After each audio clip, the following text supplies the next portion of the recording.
Hello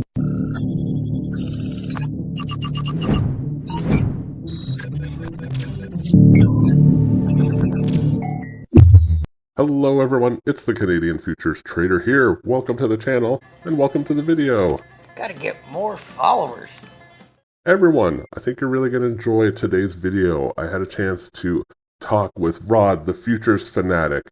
You might be familiar with Rod from his YouTube channel or maybe from his website, Trader Dev Group, where he has the Pro Trader Room.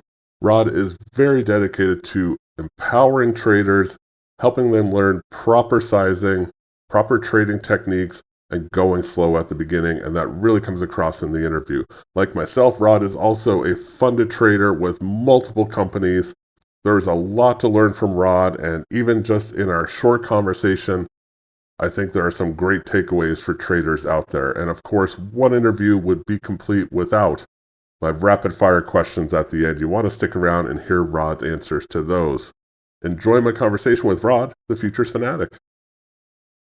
Today, we are fortunate enough, we have Rod, the Futures Fanatic here. Guys, we're going to talk to Rod all about himself as a trader. We're going to talk a little bit about the funded futures programs, and we're also going to get into his trade room, which I'm interested to learn about. First of all, Rod, thanks so much for being here.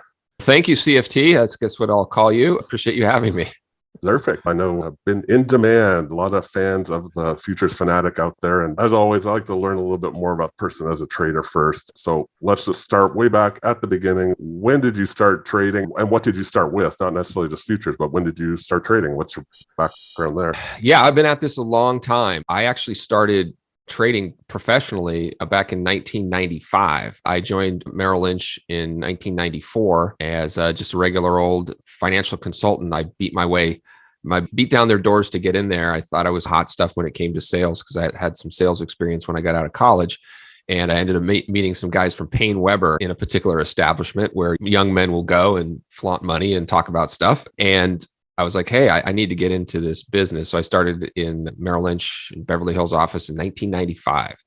And shortly thereafter, I did begin trading stocks and trading OEX options and have been really speculating and involved in the market in one way or other ever since then. I actually traded the very first E-mini contract when it was launched during the financial credit crisis, Asian currency crisis of 1997. They launched the E-mini S&P. It used to be, many people might not know this, the mini, which is still a lot bigger than the micros that we have today. It used to be even bigger than that before the mini came along. The bigger contract was $500 a point. So I started trading the E-mini in 1997 in September when they first launched it, and been trading futures really ever since. Wow, that's a 25-year history of trading futures, or at least the minute 25 years plus. So that's pretty remarkable. Amazing. I still have some money left. I know. It's like you think everybody's done after a few years with the stories you hear out there. Exactly. So, yeah. That's yes, you've been around. Just an aside question, have you ever dabbled in any FX or cryptocurrencies? Oh yeah, I've traded everything, but for the last 15 years or so, I really only invest in those asset classes. So I do have a crypto portfolio that I will occasionally trade around, but I'm really, what are they, hodler, hold on for dear life kind of guy when it comes to that stuff. And I make more money each year from options and stocks than I do from the futures markets, but it's in a completely different style. So I'm involved in every asset class, with the exception of Forex. I don't do a whole lot with Forex, but I do a lot with options. I don't teach and train on it very much, but I actually use the futures markets to key a lot of my decisions about certain options. So it's no extra work, as you probably know. If you're already watching the S&P or you're watching the NASDAQ, you can easily express a trade in the SPX or the RUT or the NDX or something like that. So I do that quite often. Nice. Awesome. Options is one thing. I'm like you on the hodler 100%. Like I'm pretty heavy into crypto, but not trading it. I'm investing long term. Same. I don't think I've ever traded FX, and options is one thing I want to get into, but let's get back to you. This isn't about me. So when it comes to futures, you mentioned the E-mini. What's your, not so much preferred product, but what products do you trade, or do you just stick to kind of E-mini or? I have two different worlds, right? Because I offer training and education around the futures funding programs, which we'll talk about. I've really shifted some of my education to those programs, which I know we'll talk about more. I have two different worlds: the stuff that I'll do for my own portfolio, my friends and family, and some of the pseudo managed money stuff that I do, and then my training education, which is really laser focused now on the stock index micro futures and starting small. Right, starting small, learning. I call it situational fluency. So A lot of people are out there trying to learn how to trade, and there's information on learning how to trade. You're stuck in the charts. You're talking about strategies, talking about candlestick patterns. You're talking about the markets. But I really focus on the skill development required to learn how to be a trader, a speculator. Okay, it's a different skill set. They're obviously symbiotic. So mostly my time now is focused on teaching professional trading strategies around reduced size, which is done with the stock index micros. So if your audience isn't familiar, I'm pretty sure that most everyone watching this will be familiar with the futures markets to a certain extent, but the micros are even 1/10 the size of the minis. So because of that, they offer a lot more flexibility in while you're learning how to trade until you quote unquote move up to the larger contract sizes when your risk budget allows for that. When it comes to futures, what software are you using to trade? Yeah, so that's also two different worlds. I have kind of everything. So I have TT, I have Ninja, I have custom APIs that I've written to interactive brokers. I've got a lot of stuff going on. But when it comes to mostly what I work with clients and collaborators on, it's down to two platforms. It's essentially Tradeovate, which solves those that like web-based and mobile. And then it's NinjaTrader. So those are essentially the two. And those also overlap nicely with the preferred platforms for a lot of futures funding programs, which the two of us talk about a lot. Yeah, absolutely. I'm curious, it seems like Tradeovate becoming more prevalent. In the past, it was only, I don't want to throw out names, but there was only one company that used Tradeovate, and now I know the one that you're a fan of, and I'll let you get into it if you want. Also use Tradeovate, and it sounds like maybe more are coming. Definitely, yeah, the web-based thing is huge. I don't think a day goes by that I don't hear somebody asking, use NinjaTrader on my phone. Not easily, there's ways around it, but it's... yeah, you can use a VPS. There's actually that's what I do. Yeah, there's a firm that I actually have 6 of those VPS that I use for, but not because when I'm online in Starbucks or something, I want to do a trade, but yeah, and it's inevitable. Tradeovate's coming to every place because they're owned by Ninja. So it's just a matter of time. And aside from just the mobile and browser-based stuff, the Tradeovate Dome is infinitely better than the Ninja Dome. So anyone who likes Dome for managing or entry, which I do, like I've never brought up a Tradeovate chart in the last couple years. Not that their charting is not okay, it's fine, but the speed and stuff is just, there's too much lag even on the desktop version. So a lot of the time I will chart and do analysis with folks using Trading View. And then we have a trading style that will allow us to place orders far away from price so that we're not as concerned with each kind of tick. It's not an order flow or doesn't demand a fast machine or precise execution. So even Trading View, which is integrated to Tradeovate, I'm sure this is inside baseball for all of your audience, but it's great because Trading View is so popular worldwide. And it's really a really nice charting and analysis tool. And if you have a certain trading style that allows you to not trade that much and just not be concerned with every tick or precise entries other than limit orders away from price, you can even trade on Trading View as well. Nice. Okay, cool. Sounds like, got a nice selection there of software. And a few names that people are familiar with, probably Ninja and Trading View. It might be some new, but also TT you threw out that you use, TT Trade. That's probably not one as many people are familiar, but in part because a lot of my audience is through the funded trader programs, and TT just isn't an option. I have a video, I think a couple of videos on my YouTube channel and then I have the course, which is completely free, the Futures Fanatic course.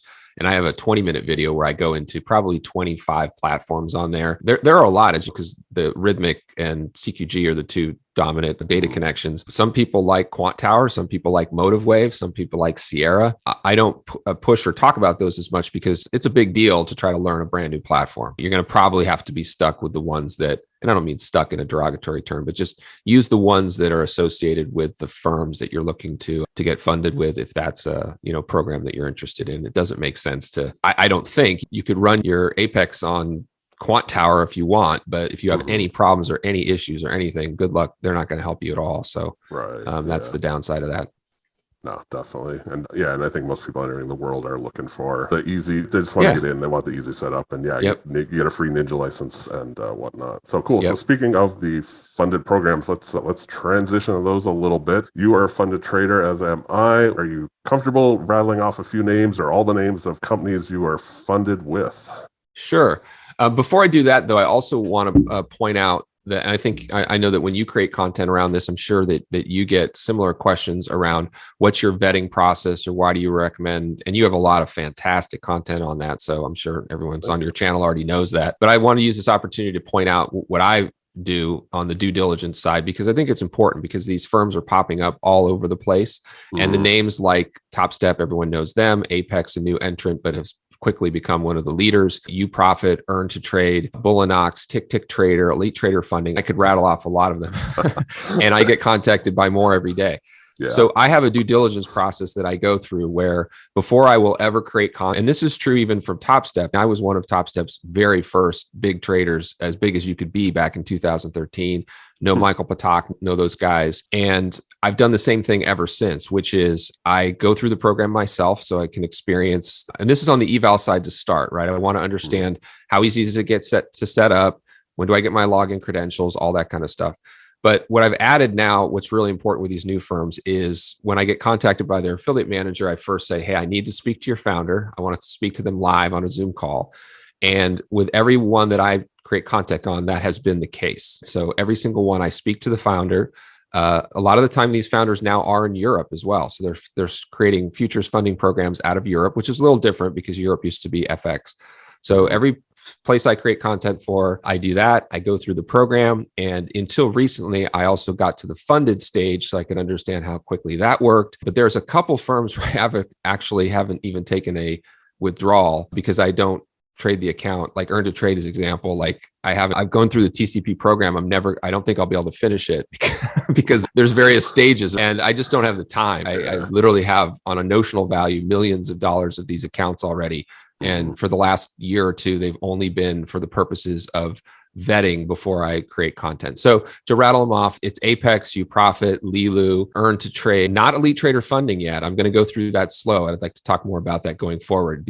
I don't do anything in 10 days. So I do things quite a bit differently so I can show my community. I have actually one Apex account, non-funded one, a 250 that I've been trading for 5 months. Micros only, and the balance is 263,200, and it's micros only. And not only, dude, is it micros only, it's no more than 2 contracts, 2 micros. Wow. So I'm at about 13,000 in profit over 4 months trading 2 micros, just to show that's possible too. Now, not everyone's journey in trading should be different, but to say that the complaints that we always get, which is the other reason I promote these programs, is because for the vast majority of traders that treat them properly and can learn to be risk-adjusted traders, learn the futures markets with very little actual capital at risk, the benefits far outweigh any of the concerns that people throw out there around the payout policies or the risk or all that stuff. It's really just nonsense. If you don't like that, then what you should do is deposit $500 in your own account and see how long it takes you to get that 5,000 to 3,000. 500 to 3,000 before you lose the 500. Because if you lose the 500, then that's the equivalent of kind of blowing up one of these accounts. So anyway, that was a long-winded way of saying pretty much funded with all of them, except for Elite Trader Funding and also not Tick Trader. I've created some content on because they met the criteria for what I described, but I just haven't had time to get through their program and probably never will. Nice. Okay. No, that's fair. But I think the long answer was a fantastic answer and just shows, you're actually dedicated to doing that due diligence on these companies. And you're right, like yourself, I get solicited by a lot of companies. Obviously, I only work with the ones that I believe in and that I've been able to go through myself, because same thing, I want to be able to go through it and show that, yes, they're legitimate. And there's been ones out there that I don't think are legitimate. So me too. Yeah. I've had a couple, I'm almost 4 or 5. But what a last point I think your audience should know is that these programs are a lot different than the FX programs in 2 ways. One is it's not easy for these firms. The concern is this a scam, right? I can't find any information about it. It's some weird address. It must be a scam.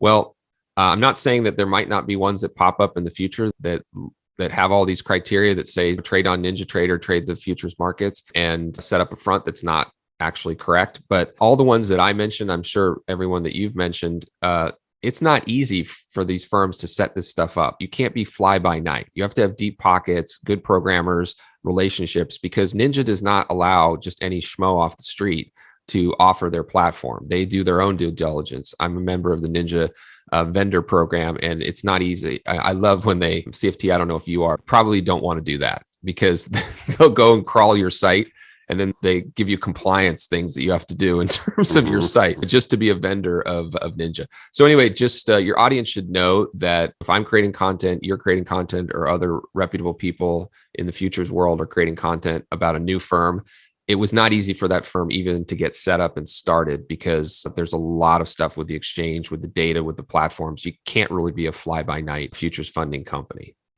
Do you have any plans for other accounts? And we already know, though, that it would probably depend a lot on the company and your due diligence process. Or I guess maybe a better question is, do you want to just stall where you're at and work with Elite Trader Funding and maybe tick and go from there after? Yeah, it's interesting. I actually have no more bandwidth to do anymore. I have one more a firm that I've gone through that process. We'll be doing some launch stuff with them. They actually also support Tradeovate and TradingView, and I think we need more alternatives to TopStep. So I'm going to launch that one in the next couple weeks here. But then after that, my plans are using my community to do the same process I've done to decide whether it makes sense to more companies to the attention of my audience. And how I'll do that is I have funded traders in my group that will just do what I've done. I'll have them reach out to the founders, say that we have an organization here that can drive some business and awareness of your company if everything makes sense. And I'll just let members of my team go through that same process. And that's how I think we would potentially add some new ones. But for myself personally, I'm completely tapped out. And my only interest now is helping more traders understand how these programs actually work, the ways in which they should go about them to not only get funded, but have an intermediate or long-term relationship with the firm if they need that financially, because it's a different trading style, in my opinion, than just doing things within the framework of the companies. I think I'm tapped out for now. The names we mentioned are probably all that we're going to see, unless my team can bring new ones into the fold. Yeah, I hear you. I'm at the same place. I'm probably not as tapped as you. You have a lot more going on, but I'm tapped out mentally. Maybe I don't really want to do anymore. But yeah, I can't say that definitely, because somebody might come along that's super amazing and it's worth a shot. So you mentioned TopStep. You recently declared TopStep dead in a video. I agree. Do you think you can maybe talk on, why you declared them dead, but do you think they will actually change, or do you think they'll just bank on their legacy and see where it takes them? It's really hard to tell. They didn't seem to react at all to the quick success of Apex in the marketplace, but I guess they thought that was a different type of trader and a different audience. So it's hard to tell. I don't have a relationship really much with any of the folks there anymore. I really haven't since 2015, 2016. So I hope so. They clearly are the OG of this whole space. And it's not just they were resting on their laurels on the Tradeovate stuff, which they were the only firm before Elite Trader Funding and some of the others that we've mentioned, but to not allow proper micro sizing, to not even allow MGC, micro gold, micro crude oil, some of these very big liquid products, the two-step process, the daily drawdown. It's really surprising. So I guess to answer your question is, which thing do you think they should fix first? They haven't actually gone after anything. They have so much to fix just to catch up. To say whether they'll fix one thing, if they started there, at least we could have an indication as to whether they plan on trying to adjust to the competition at all. So that's why I declared them. I declared them dead, just because there's now an alternative on Tradeovate. And in my opinion, that was really the only thing left that they had going for them. They white label Tradeovate. It's called TST Trader. Right. And there are a lot of traders that can't use stick desktop clients at work. And they have a lot of content around funded traders trading from their tractor on their mobile phone and stuff. And all that's just enabled by Tradeovate. So once you don't have that, I'm not really sure the advantage to that program at all. The final thing is their silly nature of their quicker payouts, which is close to nonsense. People are fooled by that.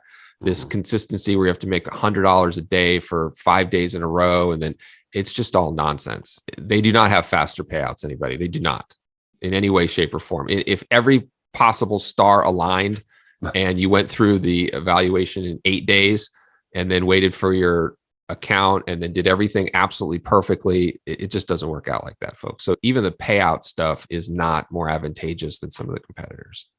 Yeah, I agree. The stories I've heard from TopStep or funded TopStep people is, yeah, there's no speedy payouts. And you're right, all the other little gotchas, like the 5 days in between funded their profitable days, etc. Let's move on from TopStep. Yeah. Just don't want to focus on the bad. But speaking of something that might be good or bad, trailing drawdowns. Hot topic out there. What's your opinion? Are they good? Are they bad in the evaluations? I have a completely different take on a lot of this because I'm really trying to slow everybody down. The first thing that I want everyone to hear, and I pound the table on this, is that the notional value of these accounts is just nonsense. Okay. Speaking of TopStep, that they started this whole thing. And unfortunately, everybody has essentially copied it. There's a few exceptions, like UProfit has a properly sized starting account where you're trading a static drawdown. You might want to check out the UProfit. It's only $89, but you're only given $5,000 or $10,000 in notional value. That's a lot closer to the reality. So the notional value, when I refer to that, means, hey, you're trading a $100,000 account. No, you're not. You're trading the risk. Whatever the max risk is, that's the size of the account. So if it's a $100,000, you have a $3,000 account. That's your max risk. So when it gets into this stuff of whether it's end of day or trailing, I don't have strong opinions on it. I've decided to stop fighting or bickering with people in the comments on my YouTube channel about it, because I just think we're approaching these things from different ways. Obviously, an end of day drawdown is more advantageous. It's easier to keep track of. And that's probably one that makes more sense to folks. I'm sure your audience all knows the nuances between some of these programs. UProfit and Earn to Trade still have daily drawdowns, which people also don't like, but I think there's definitely some benefits to daily drawdowns as well. So overall, the improvements that I would make in these programs have nothing to do with daily, end of day, trailing, anything like that. I would focus on other things that these firms are not yet prepared to do, because it would really disrupt the apple cart in terms of, if I was king for a day, I would offer no program account size bigger than $15,000. I know that sounds insane, but if you have an account with $10,000 in it, that's a live account, you have a bigger account than any of these futures programs are actually providing.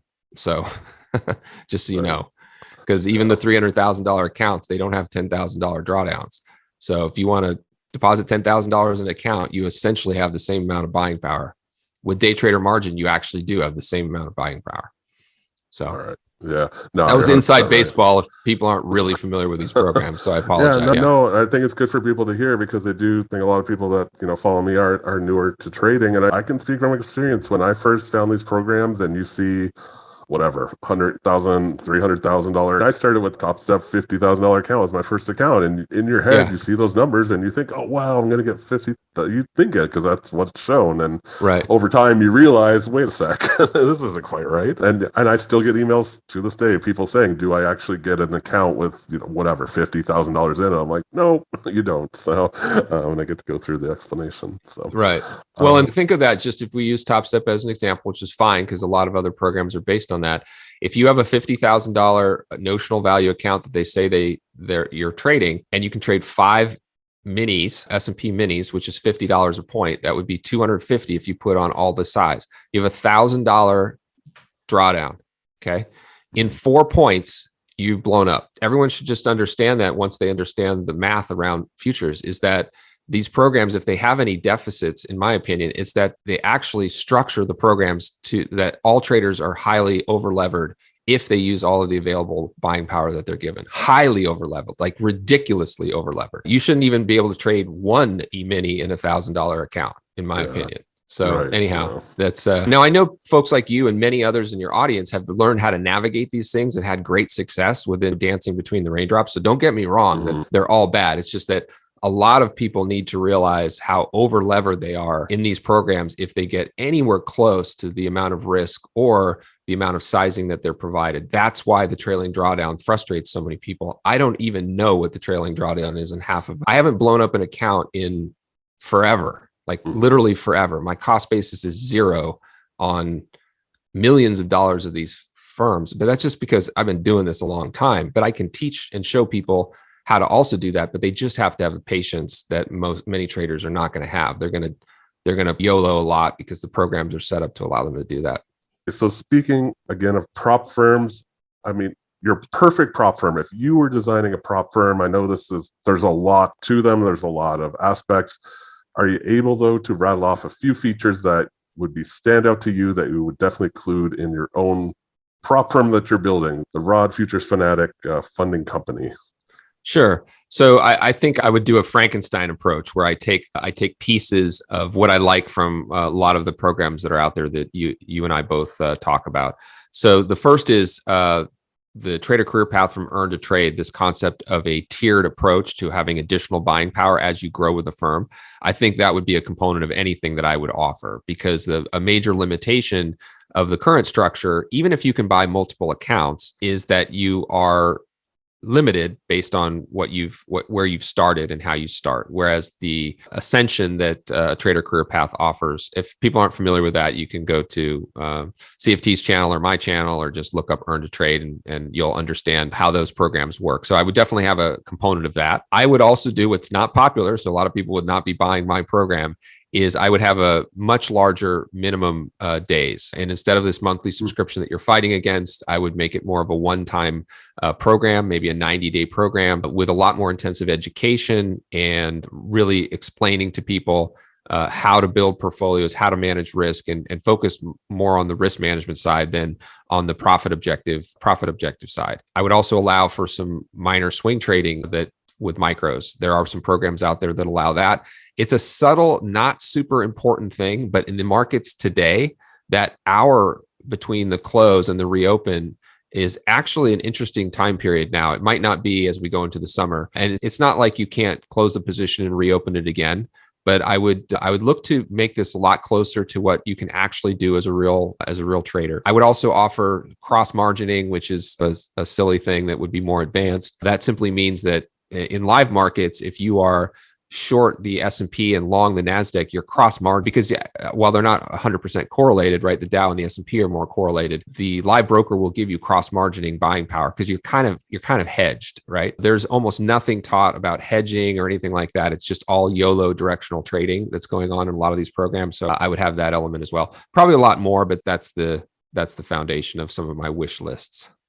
Yeah, no, those sound fantastic. I know it seems like it's a world where the new traders want the shortest evaluation they get for the cheapest price, and really the way to go for long-term success is kind of the other way. You like the things you just mentioned. No, that is fantastic. Well, maybe one day. So we've already touched on like some of the things that you do recommend that people do, new traders, etc., as far as going with smaller sizing and micros and whatnot. When traders are out there, maybe somebody new, they're listening to this and they're evaluating all the different companies. Again, this will be a bit of a repeat probably, but what 3 things would you tell them to focus on when comparing the different companies? Should they be focused on the price of the valuation, or the drawdown, or the payout schedule? You know, there's so much to it all. What few things should they start with as comparison? This will dovetail into talking about TDG and some of the stuff that I do, which is, there's a saying in trading, right? Talking your own book, right? Anytime you're talking to somebody, they're talking their own book. So I'm going to be talking my own book here.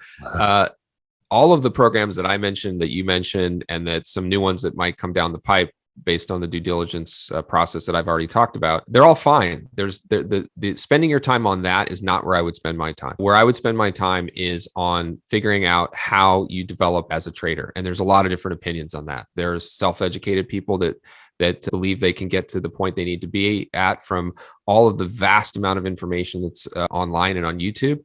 And if you put in the time, you can get there. Absolutely. My way of answering is, rather than focus on that, focus first and foremost on, is this an asset class that you like? No pattern day trader requirement, 23 hours a day, a lot of less leverage, all these programs to choose from. Sometimes too much choice is looked at as a not a good thing, but I think in this case, it's actually a good thing because it's creating competitive pricing, competitive programs. But you have to first understand how much time you can invest in yourself and in developing this skill. All right. So that's me talking my own book, which is that I run a trade room, and I do so because trading is an experiential process. There's no other way to do it other than experiencing it and putting in the screen time. I'm in a very fortunate position. I don't need to charge for anything I do, but I also am in a position where I can't do everything for free. So at some point, there's an investment you make if you join my community and you work with my folks, but it's not necessarily because I'm the greatest person and I'm going to teach you everything you need to know to trade. But it's actually your way of committing. It's kind of like CFT. It's just like college, right? You could show up, grab the syllabus, and read every book or do the math problems or do it all yourself. But you have to kind of go to class and listen to people that are a little brighter than you. And the reason you go to class is because you're paying the tuition to go to class, right? So it's like forcing you to do that.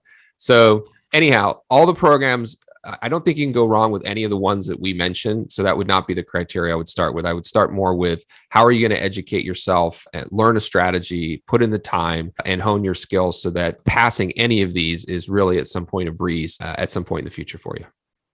Fantastic. I concur with that answer completely. Big fan of people putting in the work to learn trading, not looking for the quick buck. And future trading is not a road to a quick buck if you don't have the skills. Right, so you mentioned TDG. That's what I want to talk about next. So let's learn a little bit more about your trade room, because I honestly I'm not super familiar with it. So when did it start? Let's start there. So I actually started the trade room initially with a partnership with T3 Trading back in the summer of 2019. And I've been running trading education off and on for 20 years, mostly on the indicator side, where we would just support indicators and strategies that we built through live rooms. But I got back into it in 2019 because I saw the benefits of the micros, the stock index micros. There had been smaller products before that, but not really the stock index micros. And futures are just naturally highly levered, as we've talked about a decent amount of times in this interview. So I got back into it in 2019, went for about a year with T3. We parted on very good terms, just didn't look like they were going to be focusing as much on the futures markets as I felt I needed to be a contributor there. So I just spun it off into my own thing, TDG. So it's been around for about 3 years. And the core offering is a live trade room Monday through Friday from about 6:15 till 8 o'clock. That's Pacific Standard Time. I'm out here on the left coast. I split time between Vegas, Costa Rica, and Los Angeles. And we are now pretty much completely focused on strategies, tactics, and approaches to passing these programs from a risk management standpoint from the bottom up. And that's what the TDG PTR, it's called the Pro Trading Room. That's what that's all about. Okay, cool. So so just as someone who, I admit I haven't checked it out, so I'm trying to picture what it would look like. I'm a new trader. Or maybe not necessarily a brand new trader, but I'm new to the room, to the group. Yeah. I go in. Are you, and it sounds like there's a combination of actual trading happening and education. Are you showing your trades and then using them as teaching moments, or do you have a pre-planned agenda for what you're going to teach, or how does it all come together? I guess I'm trying to picture. Yeah, so it's a great question. So it's essentially the same every day. We have two primary strategies, and those strategies are what I would say the easiest to learn of all the strategies and models that I've developed over my career. And I just talk through and trade those strategies across 4 markets, MES, MNQ, MYM, and the M2K, occasionally a little MCL and some MGC. So that's gold. So basically, for those not familiar, that's all the major stock indices, and then gold and crude oil. Sometimes we'll dabble in what you love, which is the bonds, but not the ultras. We just do the Z and ZB. So they're looking at my screen. They're looking at a combination of TradingView, Trade of 8, and NinjaTrader all on the same screen, because I am usually connected to about 6 to 8 different accounts. I'm one of the few that has this license that allows me to do that. So those of you wonder how that's possible, it's not possible for most people, but I can connect to multiple rhythmics on the same connection, which I don't think anyone else can really do. You can do that also through some VPS. It is experiential learning, right? It's not monkey see, monkey do. I don't call out every particular position. And my teaching style is I just constantly quiz. I say, what level is MES this? And I have it right on the screen while I ask, but then I wait until I get 5 to 10 responses. And they say, that's -2, the bottom of the bid zone.